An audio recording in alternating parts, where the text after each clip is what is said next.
Bom, meu nome é Carlos da Costa Lino, sou médico obstetra. Gostaria de agradecer à Escola de Saúde Pública da Bahia pelo convite, na pessoa de Cris Firpo. Agradecer também a Creuza, que foi uma revisora bastante carinhosa e gentil de todo o material que eu estou divulgando aqui a vocês. É um tema de bastante relevância. Nós estamos diante de uma pandemia, né, de proporções enormes, e absolutamente na nossa prática diária vamos ter situações que vão nos confrontar e vão nos exigir uma adaptação imediata. Então, assim, às vezes nós somos tomados por medidas, às vezes até não respaldadas cientificamente, mas sempre buscando o melhor para o ser humano, que é nosso fundamento, né? Ajudar a humanidade, ajudar as pessoas, e certamente vamos passar por essa fase com mais apuro, caso as informações cheguem a gente e a gente consiga elaborar de uma forma adequada. Hoje falaremos sobre a atuação obstétrica em tempos de Covid-19, e é isso. Durante a apresentação, falaremos sobre as adaptações metabólicas inflamatórias na gestação, para poder entender o que isso se associa à fisiopatologia do Covid-19. Perceberemos que durante a gestação, né, manobras fisiológicas da própria gestação vão nos mostrar uma evolução parecida com a evolução para os casos graves de Covid-19. Vamos falar sobre mortalidade materna, que é um tema bastante relevante. Há de ver que os artigos científicos demonstram que no Brasil se tem mais mortalidade materna por Covid do que a soma de todos os outros países do mundo. Vamos sustentar essas afirmações baseadas em artigos científicos. Vamos falar precisamente da assistência obstétrica, então seria a assistência obstétrica em si, e as considerações finais, né? Nesse modelo de aula nós não temos o debate, mas eu creio que vamos conseguir levantar hipóteses e ambientes de debate das mais variadas formas, quando todos vocês tiverem acesso ao conteúdo. Bom, adaptações maternas inflamatórias na gestação. Segundo um autor, o Martin, em condições fisiológicas, a gestante depara-se com uma transformação brusca em seu organismo. Notem, senhores, em condições fisiológicas. Então, a gravidez, fisiologicamente, já faz com que transformações bruscas ocorram no organismo materno. Tá certo? Alterações moleculares precedem remodelação do tecido adiposo em mulheres não obesas grávidas. Isso é uma condição também fisiológica. Essa remodelação do tecido adiposo vai ser utilizado mais tarde durante o aleitamento materno. A gente percebe às vezes que as mulheres falam, né, quando ganham mais peso durante a gravidez e quando amamentam tem a sensação que perdem peso. E realmente, porque vai ser utilizado esse tecido adiposo como substrato para a fabricação do leite e amamentar. A inflamação fisiológica é um passo inicial que precede o desenvolvimento da resistência à insulina no final da gravidez. Mais uma vez, vamos frisar na palavra inflamação, ou na palavra fisiológica. Eu quero mostrar para os senhores que tudo isso é fisiológico, isso vai acontecer espontaneamente em toda a gravidez, tá? E eu vou falar mais abaixo que diabetes gestacional estará presente em 2 a 13% das gestações. E essa condição eleva o risco de se desenvolver pré-eclâmpsia em até 2 vezes, segundo esse autor citado aqui embaixo. Então a gente está falando que a chance de ocorrer diabetes gestacional de 2 a 13%, e isso predispõe em até 2 vezes o risco de desenvolver pré-eclâmpsia, que seriam alterações decorrentes da elevação de pressão da paciente e que a põe num risco, visto que um dos grupos de risco, né, assim, O que se entende como um risco para agravamento do Covid-19 em pacientes que se infectam algumas doenças de base, como diabetes, hipertensão, né, obesidade. Então, o que a gente está vendo aqui? Mais uma vez eu reforço. Fisiologicamente, a mulher grávida estará predisposta a alguns eventos dessa natureza. Na gestação normal, a mudança da fração de LDL, seria a dita gordura ruim, principalmente no terceiro trimestre, as mulheres têm um perfil lipídico considerado aterogênico em comparação com não grávidas. Mais uma vez a gente vê uma condição fisiológica da gravidez. É comum também ocorrer alterações hematológicas em gestantes. Na fisiopatologia do Covid-19, mais adiante eu falarei que nas formas graves, o que se apresenta bastante exuberante são alterações hematológicas, elevação de dímero D, a chance de trombogênese e uma inflamação exacerbada. Aumento de LDL está envolvido no aparecimento de doenças coronarianas e maior susceptibilidade à oxidação, levando à disfunção endotelial.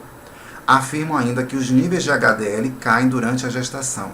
Inclusive, ao estudar esse assunto, consegui perceber que os níveis de HDL ele vai sofrer alterações baseado com a idade gestacional. No início ela aumenta 40%, no início da gravidez, eu acho que em torno de 14 a 25 semanas, e mais ao fim o HDL cai. O HDL é dito pelos leigos como colesterol bom. O VLDL aumenta 3 vezes a partir de 14 semanas. Então, olhem só, mais uma vez eu reforço, fisiologicamente, o tanto de alterações que acontecem numa gravidez normal. E mais, há um potencial também de ocorrer também situações que evidenciem um estado de imunidade alterado. Notem, senhores, que uma gravidez é quase um transplante de metade de uma pessoa que talvez não seja compatível geneticamente a você, né, a gestante, dentro do seu corpo, né? São 2 gametas que respondem por cada um metade da composição genética daquele indivíduo. Então, a luta que o corpo tem de travar para se manter aquele concepto, aquele embrião, aquele feto dentro da barriga da mãe. Tá certo? Então, assim, o sistema imunológico também estará comprometido durante a gestação. Então, tudo isso serve para a gente orientar o que a gente vai ver mais adiante sobre a fisiopatologia do Covid-19 e por que é tão relevante esse tema da assistência obstétrica, tá certo? A interleucina 6 estimula a produção de fibrinogênio e PCR, agregação plaquetária, dentre outros, falando do potencial inflamatório e trombogênico na gravidez, ok? No nosso país, como estamos falando de um país em desenvolvimento, algumas pacientes não têm acesso adequado a uma dieta que supra todas as necessidades da gestação. Então, por vezes, isso foi estudado por Lima em 2010, uma dieta pobre em vitamina C, E e A, selênio, zinco e ferro. Essas substâncias elas são antioxidantes. Então, se a gente não tem esse potencial antioxidante vindo da dieta, um estado de alto nível de estresse oxidativo, dentre outras complicações, favorecerá o aparecimento de hipertensão. Tá? Então, assim, eu acho que nesse momento está bem claro, e eu reforço a todo momento, que o potencial inflamatório e desafiador de uma gravidez fisiológica nos põe diante da constatação que gestação é um fator de risco para agravamento, para surgimento de formas graves de Covid-19. Tá ok? Segundo a Sociedade Brasileira de Análises Clínicas, eu não vou falar de toda a fisiopatologia do Covid-19, porque já é de conhecimento de vocês, e o foco aqui seria falar da assistência obstétrica. Então, nós veremos nas formas graves. Quando pega-se o Covid-19, estruturamos em 3 etapas. Então, assim, 80% das pessoas comuns vão evoluir até a segunda etapa, que não vai precisar de nenhuma medida mais drástica, que vai ser o isolamento social, ficar em casa, observar o quadro clínico, agravamento por febre, por queda da saturação de oxigênio. Agora, 20% das pessoas podem precisar de algum recurso, internamento em enfermaria, uma análise mais criteriosa do quadro, uma necessidade de oxigênio suplementar, que talvez não seja nem intubação, e alguma outra parcela pode chegar a precisar de ir à UTI e ter medidas mais enérgicas para conseguir manter sua sobrevida, tá ok? Então, na fisiopatologia do Covid, nós veremos um aumento do dímero D. Dímero D é um marcador de acometimento vascular, tá certo? Então, isso aumentaria a chance de trombogênese, do organismo formar trombos. Aumento da interleucina 6. Então, nós falamos no slide anterior sobre a fisiologia da gestação. A interleucina 6 aparecia também naquele momento. E no Covid-19, nesse aumento da interleucina 6, a gente vai ter uma tempestade citocinérgica. Então, seria aquela tempestade inflamatória, com acometimento pulmonar, com dificuldade de respiração e com quadro de agravamento súbito do paciente. Então, nossa janela de oportunidade para a gente atuar nesse paciente que sai do nível 2 do Covid para o nível 3 é uma linha muito tênue. Então, devemos ficar muito atentos. Então, vai ter um aumento da resposta inflamatória nessa fase crítica, né, da fase 3. Aí a tomografia computadorizada, nós veremos a clássica imagem vidro fosco. Uma diminuição da saturação de O2, diminuição de plaquetas e distúrbios de coagulação. Tá ok? Esse quadro, ele vai demonstrar, né, a fisiopatologia do Covid-19, o acometimento de vários órgãos, o potencial inflamatório, a tempestade citocinérgica, e é isso que eu queria ilustrar para vocês. Vamos falar sobre mortalidade materna, no Brasil em específico. Então, assim, outra coisa que eu quero falar. Essa aula foi montada e foi revisada sucessivamente.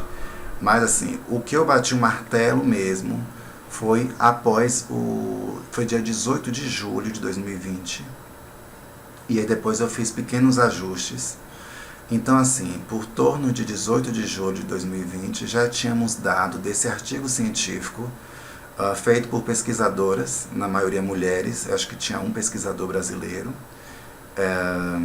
porque, assim, uma coisa que nos desafiou muito aqui no Brasil, nos Estados Unidos, quando eu for falar mais adiante, quando eu fui procurar os referenciais teóricos, os artigos científicos, o CDC norte-americano, ele é super organizado e a gente consegue ver que a gente consegue um número maior de pessoas para serem avaliadas e criar uma evidência científica mais apurada.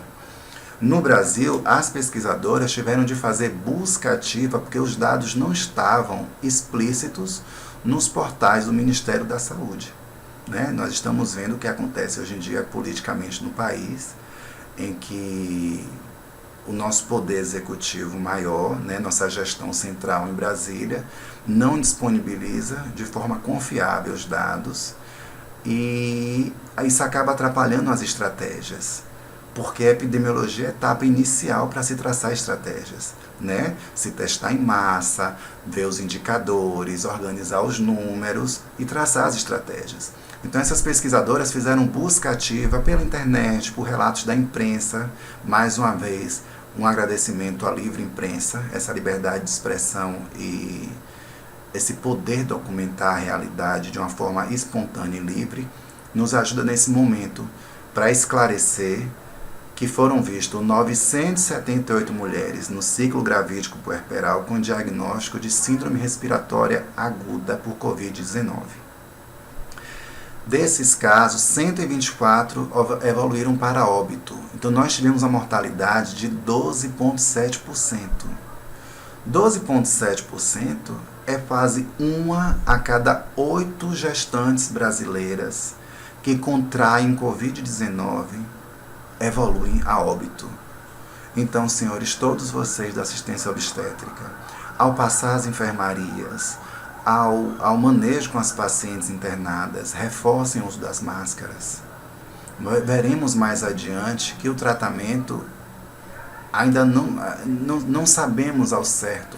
Nós temos alguns dados de Oxford, o estudo randomizado, mostrando a importância de se entrar com o corticoide, com a dexametasona. Agora sim, são pacientes em estágio avançado, em estágio já que se precisa de algum suporte de oxigênio, e a gente conseguiria diminuir a mortalidade. Vamos falar mais adiante. Então, assim, a gente fica num momento num ambiente muito sombrio, porque a gente tem que realmente focar na prevenção, para não esperar se instalar um quadro mais desafiador que a gente teria dificuldade para conduzir, tá? Dessas pacientes que foram a óbito, 14,6% não receberam suporte ventilatório nenhum. Como eu disse anteriormente, é uma linha tênue, é um momento muito precioso para a gente atuar, porque o organismo ele vai se vulnerabilizando ao Covid-19 e a gente não vai ter um tempo muito grande para tomar decisão. A gente vai ter que ter uma postura bastante enérgica e assertiva. 22,6% não foram admitidas em UTI. E apenas 64% receberam ventilação mecânica. Cesarianas estão sendo indicadas na tentativa de salvar mulher e concepto pelo agravamento do quadro clínico. O que está acontecendo? Prematuridade. Então, assim, o problema não vem só de uma ótica, né? O problema ele acontece como um avalanche. Eu tenho um agravamento do quadro clínico da gestante, eu tenho um aumento do número de prematuros, eu já tenho no meu sistema uma dificuldade em abraçar todas as condições clínicas da gestante, eu tenho uma dificuldade em leitos de UTI neonatal, isso é geral. Então, assim, se a gente pode tirar um fator positivo dessa pandemia, é a chance da reflexão, porque a crise vai exibir para a gente tudo que já estava de errado, estava consolidado na assistência, no acompanhamento, no acesso, na educação, nas condições socioeconômicas. Ele só vai expandir isso, vai iluminar para que a gente possa ver, e agora a gente tem de agir. Então, naquele momento que eu faço a ressalva sobre o acesso às informações e como o governo, como a União vem tratando o tema, é justamente para isso. Tudo bem, existe a crise, nós não podemos negar. Vamos agir como? Como podemos salvar vidas? Entendeu? Então, o CDC, que é o Centers for Disease, né, Control and Prevention, Ah, não, gente, esse slide ficou péssimo. Bom, quando a gente fala sobre o CDC, né, que é um instituto americano que acompanha, que controla, né, as doenças e prevenção, que traça essas estratégias, em 26 de junho de 2020, nessa observação foram catalogadas mais de 300 mil mulheres com diagnóstico de Covid-19. Então, assim, os Estados Unidos, eles pesquisaram bastante, testaram em massa. Isso consegue nos ajudar a traçar estratégias, né, para enfrentamento. Destas mulheres, 91.413 tinham entre 15 a 44 anos. É um período que a gente chama de menarquia. É um período em que a mulher está apta a gestar. A mulher que tem períodos ovulatórios, esse seria o período da menarca, que é a primeira menstruação, a menopausa, em média, né? 8.207 dessas mulheres eram gestantes. E pasmem, senhores, só foram registradas 16 mortes. Então, assim, estamos falando de um grupo que tem um risco aumentado, como reforçado no início, fisiologicamente, mas que nos Estados Unidos alcança a marca de 0,19% de óbitos, enquanto no Brasil estamos diante a 12,7% de óbitos e uma subnotificação muito provável, né?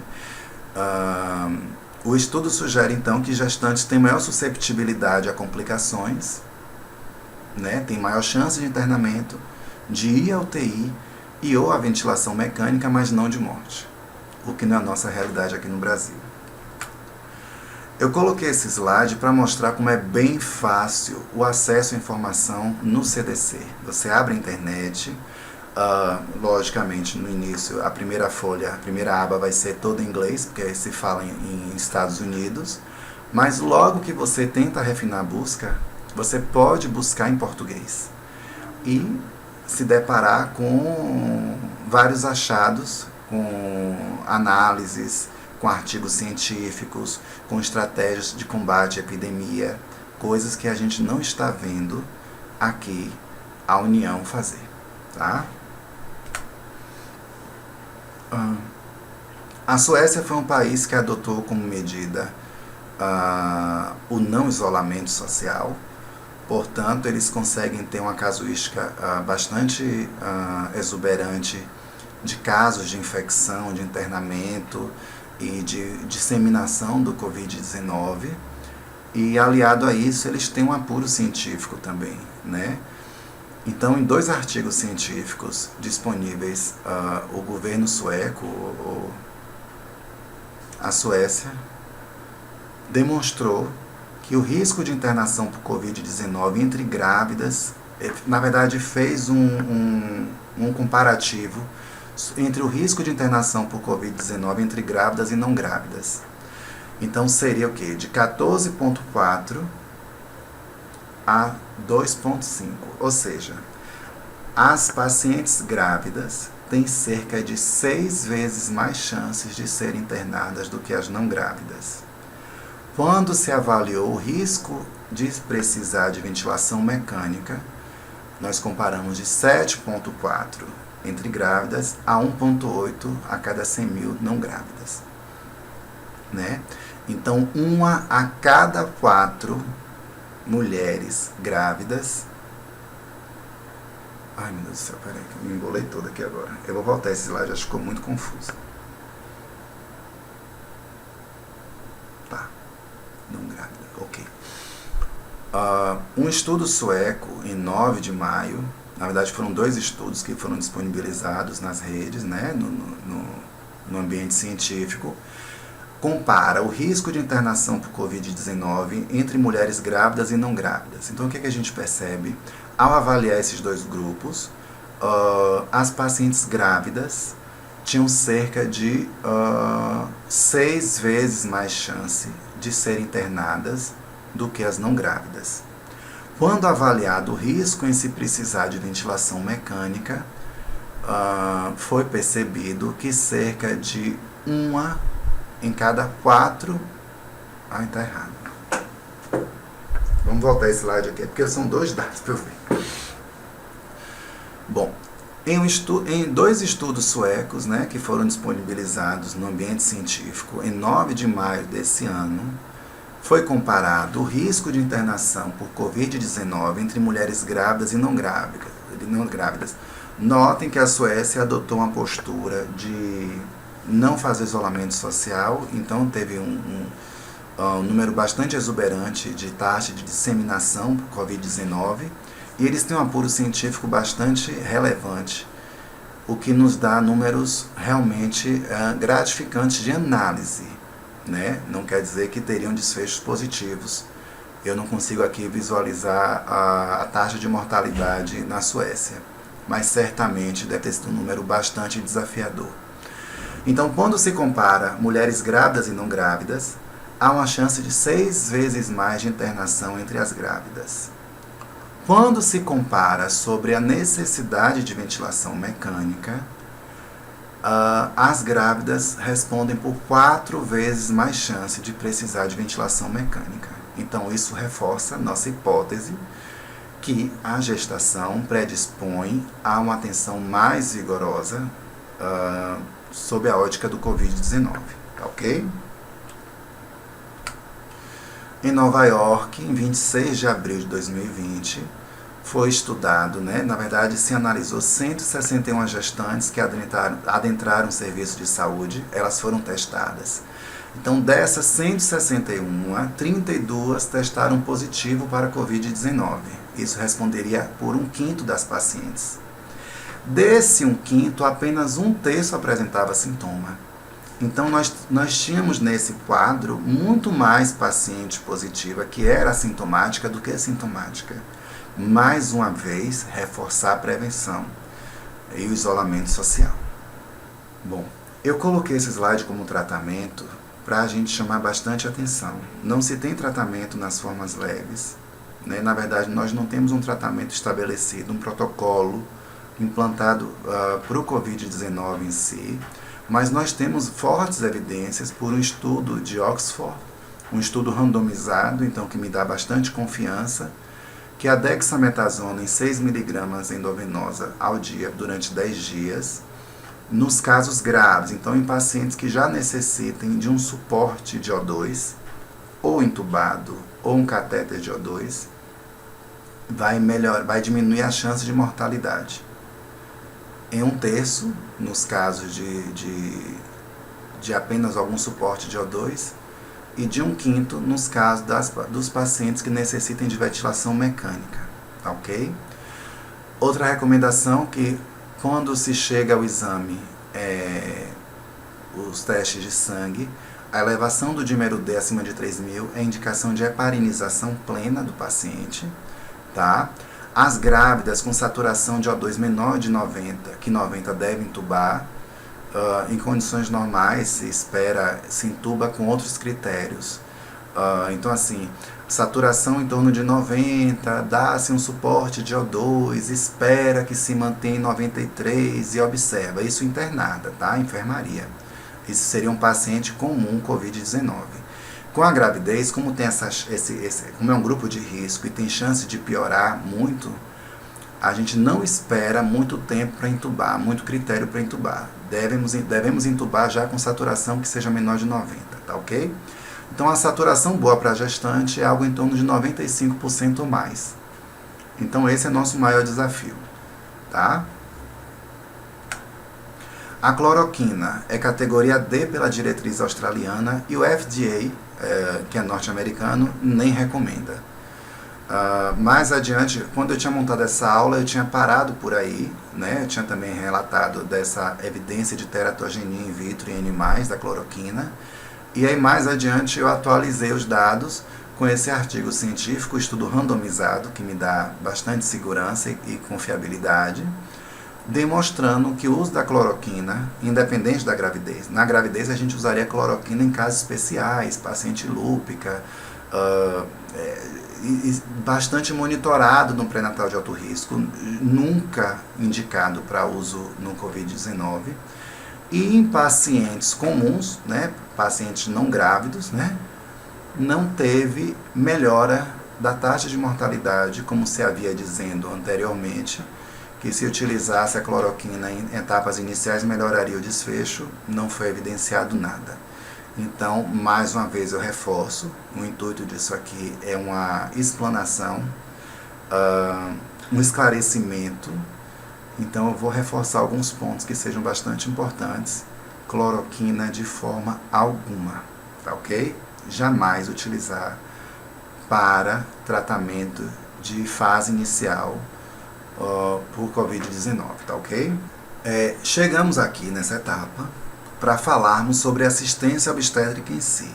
Então levantamos toda a fisiologia da gravidez, o quão desafiadora a gravidez é, a fisiopatologia do Covid-19, observamos estudos científicos sobre o assunto, percebemos a discrepância entre os dados de mortalidade materna brasileira e de sociedade desenvolvida, né?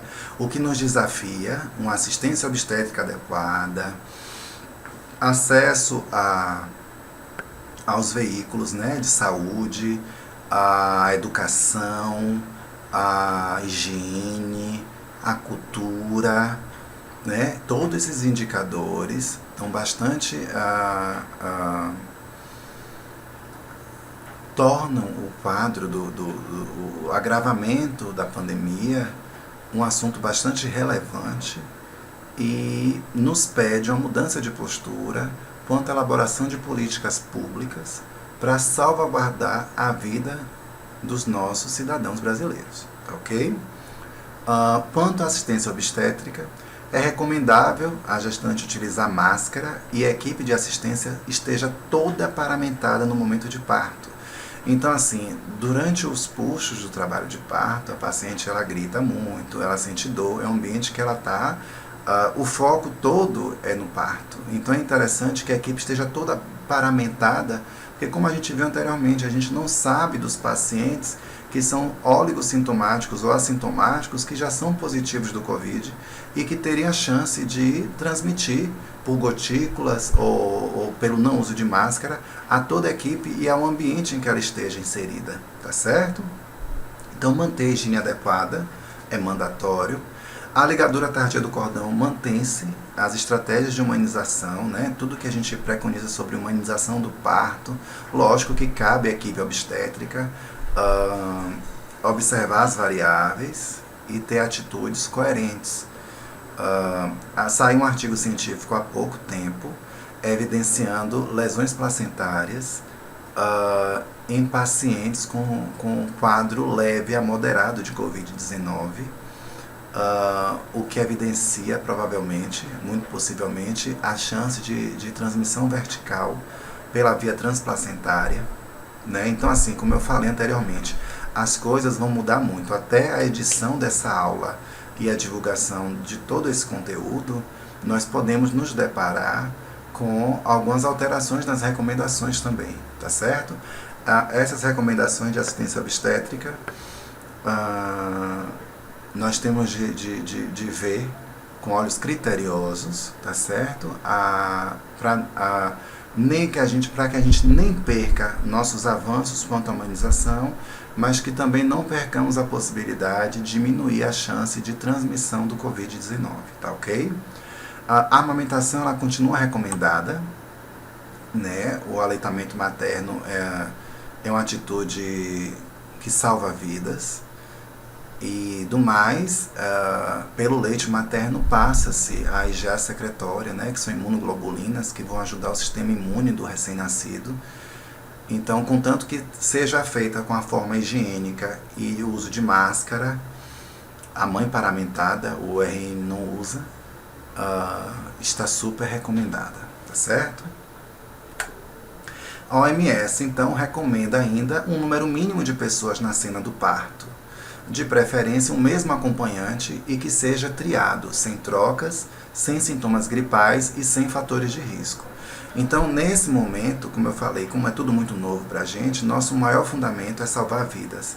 Então, nós tivemos também a nota técnica do governo do estado da Bahia, mostrando a chance de diminuir a propagação do Covid-19 em restringir o acesso do acompanhante, salvo alguns casos especiais, em que há extrema necessidade da entrada do acompanhante na cena de parto. Então, assim, cabe às equipes, cabe aos gestores das unidades de saúde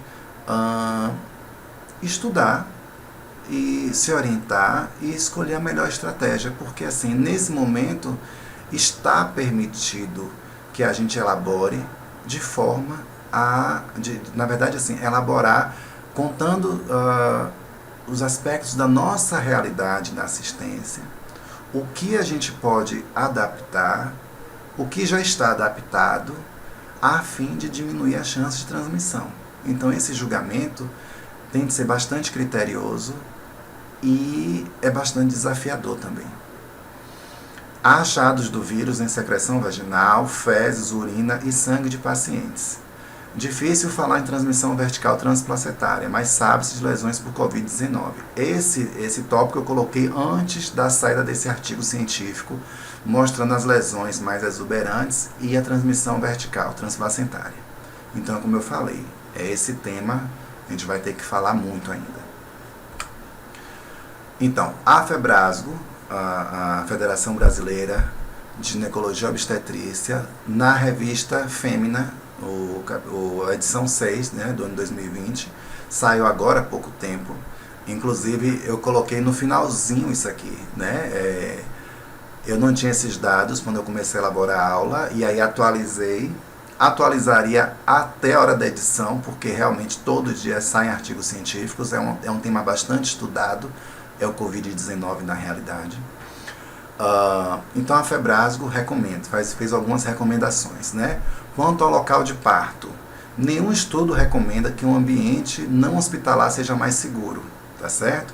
E na verdade, as gestantes com Covid-19, elas devem ser internadas em hospitais de referência e que tenham maior complexidade, porque há o risco de agravamento e a necessidade de intervenções mais vigorosas, assistência em UTI, né? É tudo aquilo que a gente falou anteriormente.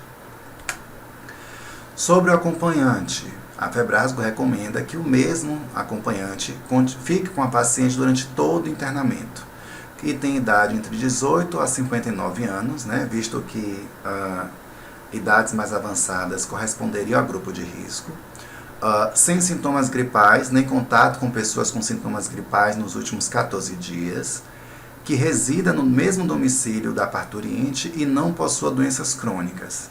Ou seja, diminuir a chance dele ser um transmissor na unidade hospitalar ou de ser depois um difusor, né, um vetor na sociedade ao sair de lá, tá ok? Ou um potencial paciente futuro que possa agravar e necessitar de um suporte mais avançado, tá ok?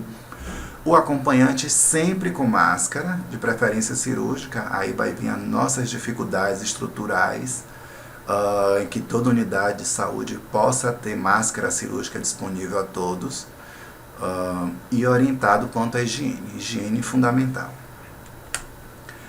O momento e a via de parto não deve ser, na maioria dos casos, determinado pela infecção materna do Covid-19.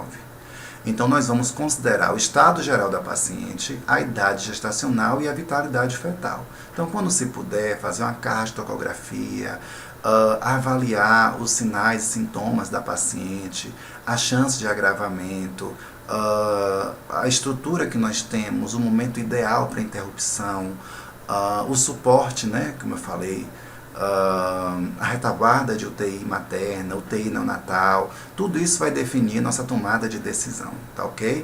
Como nós vimos anteriormente, o advento da cesariana para se abrandar o estado gravídico da mulher que agrave durante a infecção do Covid-19, acaba nos pondo diante de um cenário que também nos desafia, né, que é a prematuridade, tá ok? Mulheres suspeitas ou confirmadas no terceiro trimestre. Seria razoável tentar adiar o parto. Então, manejar essa paciente com sintomas clínicos discretos, em ambiente domiciliar, que tem as ressalvas de procurar a unidade de saúde caso agrave, se puder monitorar a oximetria, né, a avaliação dos índices de oxigênio no sangue, e agravamento, né, do quadro clínico, febre, tosse, aqueles quadros todos que a gente já falou sobre o Covid-19, né? Então, assim, por que é interessante adiar? Porque a paciente, tendo o seu parto com resultado já negativo, diminui a chance da transmissão para o bebê, né, durante o aleitamento, durante o acesso dela ao bebê, diminui a chance de transmissão a toda a equipe, ao ambiente hospitalar.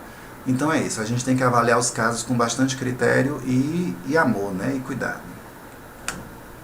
A indução do parto, ela pode ocorrer caso o paciente esteja em boas condições clínicas, como sempre foi, tá? Durante a pandemia, sugere-se diminuir o tempo de internação hospitalar.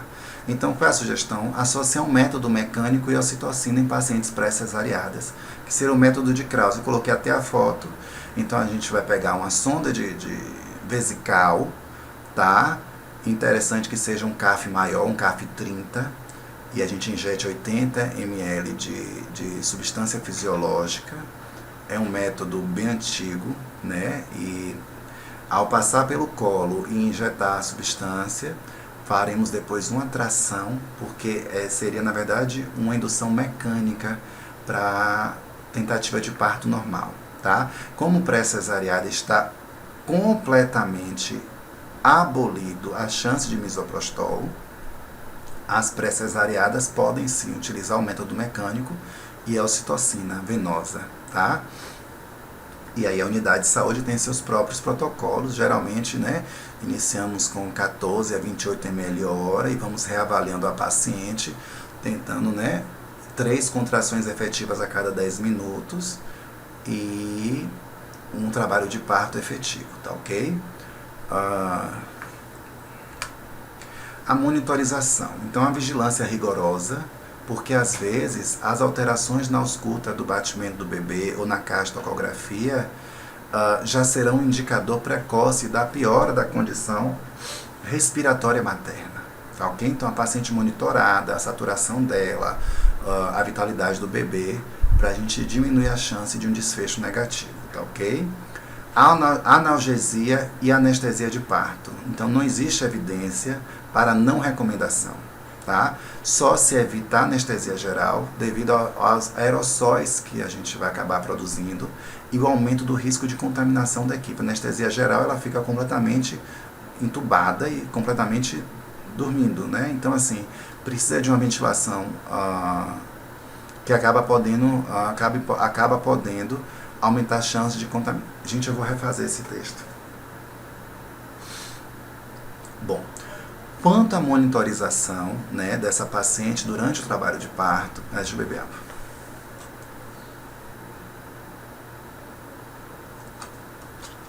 Ai.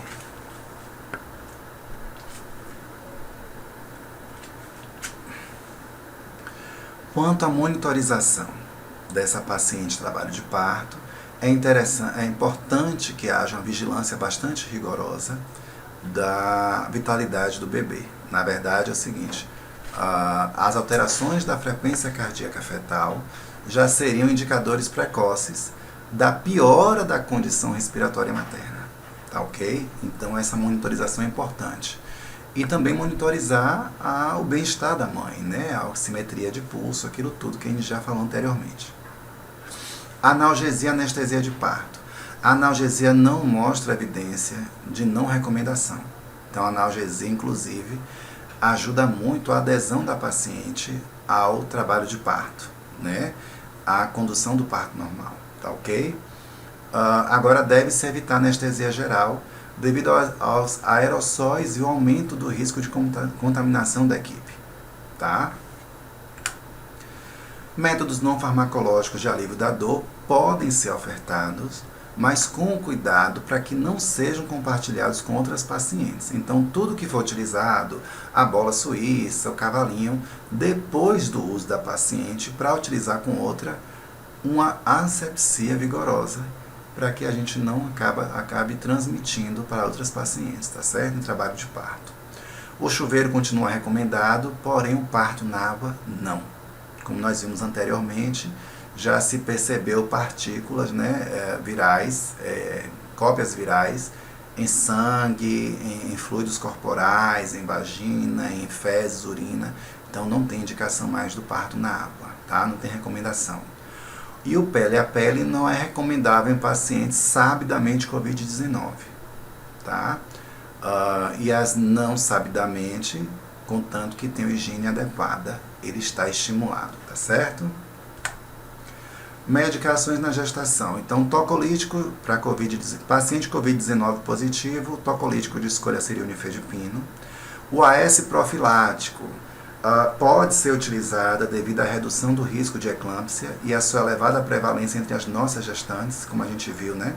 A pré-eclâmpsia, desde do slide da gravidez, né? Da fisiologia da gravidez, nós percebemos que há chance da evolução para pré-eclâmpsia em alguns quadros, e em se falando de Brasil, em que a taxa de mortalidade materna está bastante exuberante, a gente tem de elaborar direitinho o risco-benefício da tomada terapêutica, tá ok? Os corticosteroides vão propiciar a maturação pulmonar em pacientes com risco de parto prematuro entre 24 a 34 semanas, tá ok? A profilaxia para estrépito beta hemolítico, né? Nós vemos a partir do exame com o SWAB vaginal e retal entre 35 a 37 semanas e 6 dias. Então, tem as recomendações bem estabelecidas. O sulfato de magnésio utilizamos para hipertensão, né? E lembrar também do uso para neuroproteção fetal, como nós estamos dizendo anteriormente, como estávamos dizendo anteriormente, que existe esse potencial de aumento do número de prematuros por conta de interrupção precoce em pacientes que tenham seus conceptos abaixo de 32 semanas, se atentar, né? Na verdade, devemos atentar para o uso de sulfato de magnésio, tá? Está bem estabelecido na literatura. A heparina profilática é indicada para pacientes sabidamente COVID-19 quando gestantes, tá ok? O aleitamento, como eu falei anteriormente, precauções adotadas, higienização, uso de máscara a todo tempo pela lactante, a mãe que utiliza. Evitando falar muito, até quando a gente fala alto, a gente acaba expelindo mais perdigotos, então maior disseminação no ambiente. E a lavagem de mão entre as mamadas. Caso a mãe esteja na UTI, recomenda-se leite extraído e ofertado ao RN. Né? Botei a foto ali da bombinha. E eu já tinha dito anteriormente sobre o IgA secretório que a paciente entrega ao bebê durante o ato do aleitamento materno.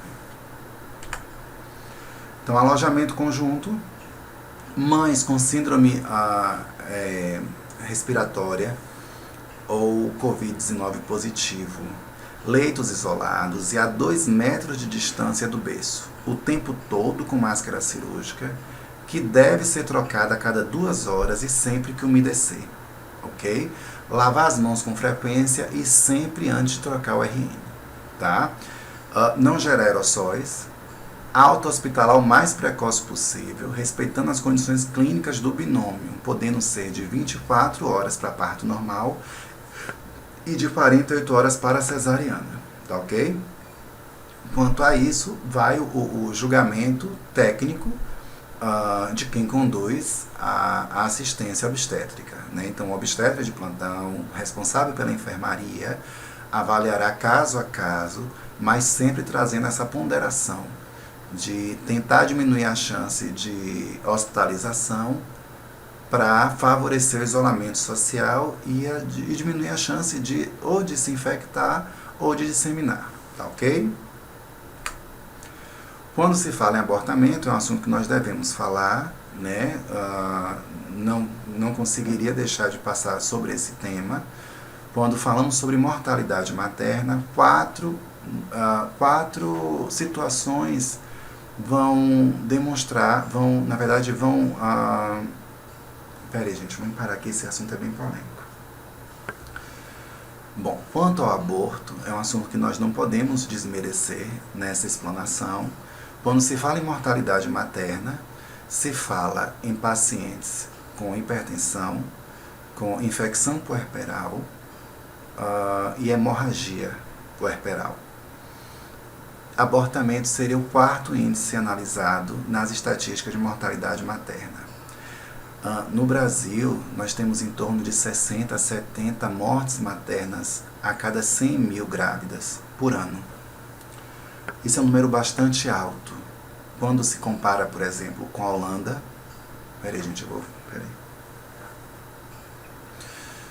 Bom, quando se fala em aborto, é um slide que eu vou abrir um debate.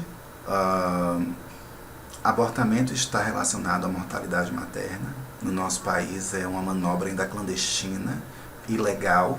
Portanto, mulheres recorrem ao recurso quando se está diante de uma gravidez não desejada, ou até mesmo uma gravidez desafiadora do ponto de vista da condução dela, porque nós temos testes diagnósticos de malformações, de incompatibilidades à vida, ou dificuldades à vida extrauterina, em que as pacientes não têm o artifício da interrupção salvaguardado por lei. Então essas pacientes recorrem ao abortamento clandestino. Inclusive nessa época de pandemia, algumas pacientes com receio, na verdade já vêm da má assistência da dificuldade do acesso aos métodos contraceptivos, a falta de assistência a informações de qualidade, porque não é só disponibilizar informação, e sim ensinar o cidadão a interpretar a informação, né? E criar um raciocínio coerente. Então, tem alguns pacientes que acabam recorrendo à técnica clandestina de abortamento. Então, pode ser que apareçam mais casos referente a esse assunto nas unidades de saúde, nas unidades hospitalares que tenham assistência obstétrica, tá?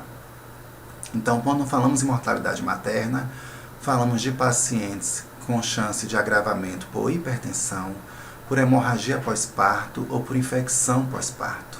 O quarto índice é o abortamento. Então, aqui no Brasil, nós temos uma chance de 60 a 70 mortes a cada 100 mil no tocante da mortalidade materna, enquanto na Holanda, por exemplo, são 4 a cada 100 mil. Então, a chance da gente diminuir os indicadores de mortalidade materna, que a maioria são causas evitáveis, né, seria não legitimando como um hábito, como prática, mas sim criando políticas públicas que salvaguardam o direito da mulher ao julgamento sobre o seu corpo, à interrupção da gestação e que ela não seja hostilizada e não tendo acesso ao serviço de saúde por se tornar uma prática clandestina, ok? Então, em pacientes assintomáticas com aborto retido, a conduta expectante pode ser oferecida. Então, às vezes, a gente orienta a paciente que ela pode esperar até 4 semanas para expelir e não precisaria de internar, contanto que ela observe sinais de agravamento, como febre, hemorragia, e venha ao serviço de saúde a qualquer momento, tá ok? Quando necessários, o amil e a curetagem devem ser realizados e a alta deverá ser o mais precoce possível. Então, assim, exames todos ok, voltou da sedação venosa, né? Ou, às vezes, a paciente com o receio em se ter de entubar a paciente, que vá se submeter à curetagem uterina, eu creio que a Sociedade de Anestesiologia tenha recomendado a raquianestesia. E com a raquianestesia ela ficaria mais tempo hospitalizada. Depois, não poderia ter alta logo em seguida, como seria uma sedação venosa. Na sedação venosa, voltando da narcose, com 3 horas eu dou alta, se estiver tudo bem com a paciente, tá ok? Com a raquianestesia, não. Ela volta, depois de 6 horas, se alimenta e se observa. Provavelmente eu daria alta no dia seguinte, tá certo? Bom, ilustrar esse finalzinho de aula com o nosso pensador Isaac Newton, que o que sabemos é uma gota e o que ignoramos é um oceano. Então não ignoremos essas informações que está disponível a todos nós em artigos científicos. Apesar do cenário bastante desafiador, temos seres humanos bastante altruístas, que eu percebo no discurso um amor realmente genuíno sobre a causa, um olhar otimista. Como eu falei, se nós pudermos tirar algo da crise, que venha esse levante de apuro das informações, de empatia, de se pôr no lugar do outro, da tentativa em se salvar vidas.